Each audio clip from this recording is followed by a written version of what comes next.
રાજુ કરપડાએ રાજીનામું આપ્યા બાદ હવે મૂડીની અંદર તેમની એક મીટિંગ થઈ છે, જેમાં રાજુ કરપડા દ્વારા ઘણી બધી વાતો કહેવામાં આવી છે। એટલું જ નહીં, આ મીટિંગની અંદર જે કાર્યકર્તાઓ આવ્યા હતા એ દરેક લોકો દ્વારા પણ રાજુ કરપડાના રાજીનામાને લઈને વાત કરવામાં આવી છે। આજે આ વિષયને લઈને વિગતે વાત કરીએ, કારણ કે રાજુ કરપડા દ્વારા એવું પણ કહેવામાં આવ્યું છે કે આગામી સમયમાં એક મોટું ખેડૂત મહાસંમેલન પણ મળી શકે છે। નમસ્કાર, હું અંશિની અને તમે જોઈ રહ્યા છો નિર્ભય ન્યૂઝ। અત્યારે હાલ ગુજરાતના રાજકારણની અંદર રાજુ કરપડા વર્સિસ આમ આદમી પાર્ટી થઈ ગઈ છે। એક સમયે રાજુ કરપડા આમ આદમી પાર્ટીનો ખૂબ જ મજબૂત ચહેરો ગણાતા હતા અને જ્યારથી રાજુ કરપડા દ્વારા આમ આદમી પાર્ટી ઉપર આક્ષેપો મૂકવામાં આવ્યા છે, ત્યારથી જ ક્યાંક ને ક્યાંક આમ આદમી પાર્ટી છે એમના દ્વારા અત્યારે હાલ રાજુ કરપડાના ચિઠ્ઠા ખોલવામાં આવી રહ્યા છે।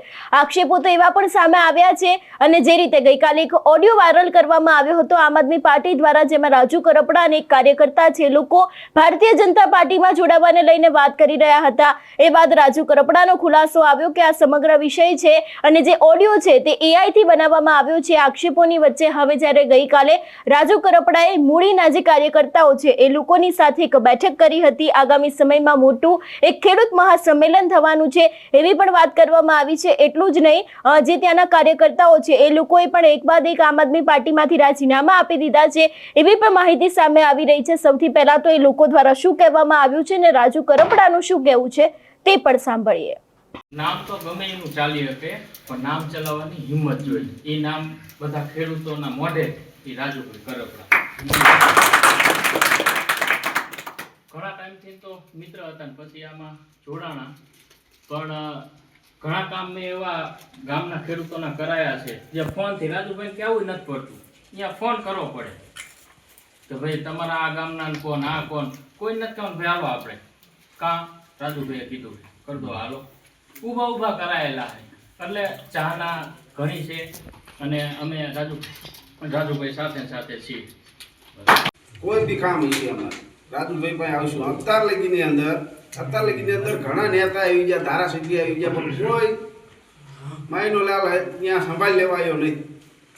કામ હોય ત્યારે લાવો મત, બસ આવી રહ્યું જવાનું। પણ હવે રાજુભાઈને એમ માન્યું અત્યારે હાલ તમે રાજુભાઈ, હું ડેલિકેટ લડેલો હતો તમારે ભેગો પહેલી મિટિંગમાં બે ગયો, હું લેવા બેઠો કે રાજુભાઈને આપણે કંઈક સમજવી, થોડુંક રાજુભાઈનું કંઈક ભાલ્યું એમ। એટલે હવે આ રાજુભાઈ જે અત્યારે હાલે અમે ભલે તમે જે રાજીનામું આપી દીધું ન આપ્યું, જે કર્યું હોય જે પક્ષ તમે લઈ જાઓ ત્યાં, પણ અહીંયા તમારા સાથમાં ઉભા, તમે અમારા સાથમાં એના નીચે આપણે ન રહેવી।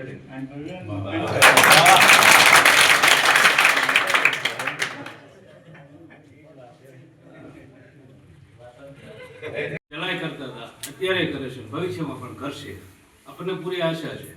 રાજુભાઈ સાથે ક્યારે પણ અન્યાય થાય તો આપણે સહન ન કરીશું।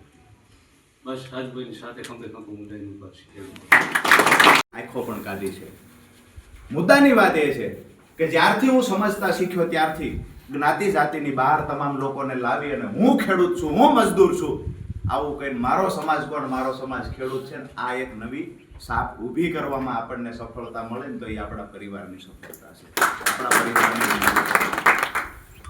એક વાત સૌથી મહત્વની, બહુ લાંબી વાતો આજે નથી કરવી, તમે દરેક ગામડામાંથી આવ્યા છો। મહેન્દ્રસિંહે મને ગઈકાલે કીધું કે રાજુભાઈ બધાને મળવું છે આજ સુધી, અને એ બહુ મહત્વની વાત હતી દોસ્તો, કે આજ દિવસ સુધી રાજુભાઈએ કહ્યું છે કે હું ખેડૂતોની હારે છું, આજ અમારો સમય છે રાજુભાઈને ખભે હાથ મૂકીને કહીએ છીએ કે અમે ખેડૂતો રાજુ કરપડાની બેઠા। આ એક લાઈન જે છે ને,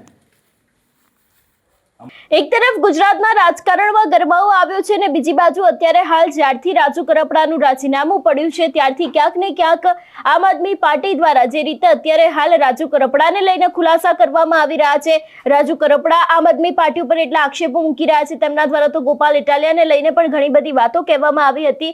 એવામાં હવે રાજુ કરપડા દ્વારા જે મીટિંગ કરવામાં આવી છે, મીટિંગની અંદર લોકોનું પણ માનવું છે કે પક્ષ કોઈ પણ હોય પરંતુ અમે રાજુ કરપડાની સાથે રહીશું, એવા પણ ઘણા બધા લોકોનું માનવું છે અને રાજુ કરપડા દ્વારા પણ કહેવામાં આવ્યું છે કે ખેડૂતો માટે તો લડવામાં આવશે જ. એટલું જ નહીં, જે સમયે રાજુ કરપડાના અમારા એડિટર ગોપી ઘાંગરની સાથે વાતચીત થઈ હતી ત્યારે પણ એમના દ્વારા એવું કહેવામાં આવ્યું હતું કે હું આંદોલનકારી હતો અને આંદોલનકારી રહીશ, એટલે આગામી સમયમાં પણ તેમના દ્વારા આંદોલન તો કરવામાં આવશે. પરંતુ હજી પણ એ નક્કી નથી કરવામાં આવ્યું કે પક્ષ કયો હશે અથવા તો પછી તે એક ખેડૂત તરીકે આંદોલન કરશે.